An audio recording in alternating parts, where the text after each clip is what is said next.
Jessica G. Alba. I am Sid Avitapa.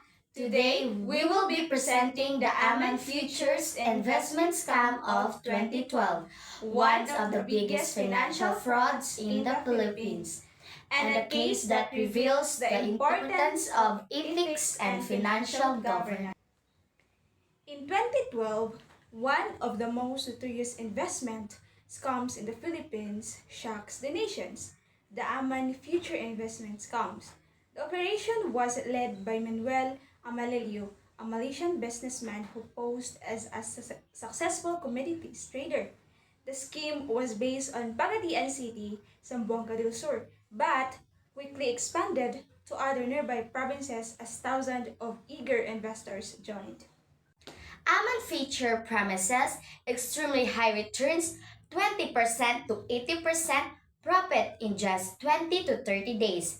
The company claimed the profits came from legitimate commodities trading, but in reality, there was no real investment activity. Instead, the business operated as a Ponzi scheme, using the money of new investors to pay early ones as more people around in their savings. This scam ballooned to billions of pesos. Eventually, the Securities and Exchange Commission stepped in and the scheme collapsed, leaving countless victims without their hard-earned money. First, the scam involved intentional deception. Aman Futures knowingly presented false information to their investors. They used fake contracts, fabricated trading activities, and manipulated people's trust.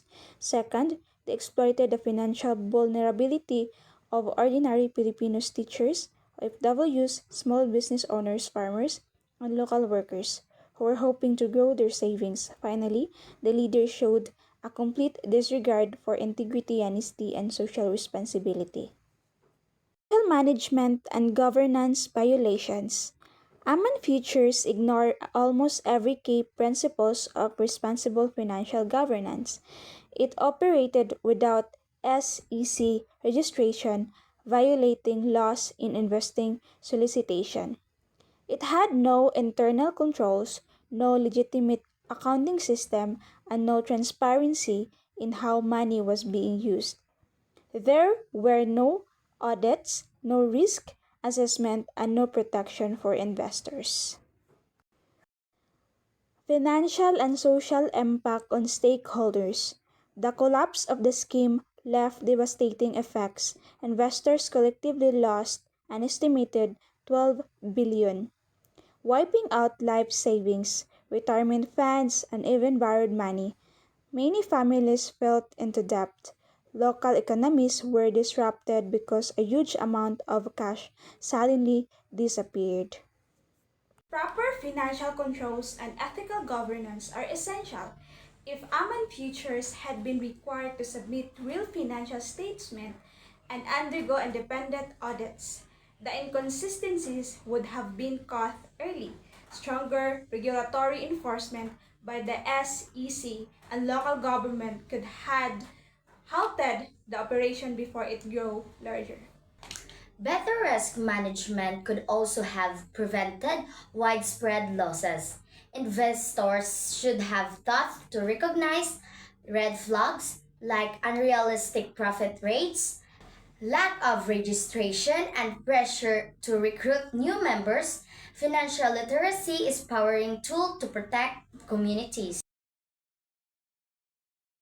As a future financial manager, this case strongly influences our ethical perspective. The Aman Future scandal shows how one unethical decision can ruin thousands of lives. It reminds us that being skilled in finance is not enough. We must also be guided by honesty, integrity, and accountability. This scandal teaches us that ethics is not just a rule, it is a duty.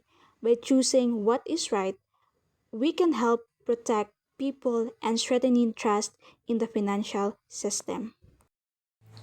To conclude, the Aman Futures investment scam serve as a powerful reminder of the importance of the ethical financial management. The scandal happened because of deception, lack of transparency, and failure to follow financial regulations. It destroyed livelihoods, weakened trust, and exposed the danger of ignoring ethical principles. Businesses must uphold honesty, accountability, and transparency. Regulators must enforce laws aggressively. Investors must stay informed and cautious. And future financial professionals like us must commit to ethics in every decision. By applying these lessons, we can help build a safer, more trustworthy, and more responsible financial environment for the future. That ends our presentation about the Aman Features Investment Scam of 2012. Thank you.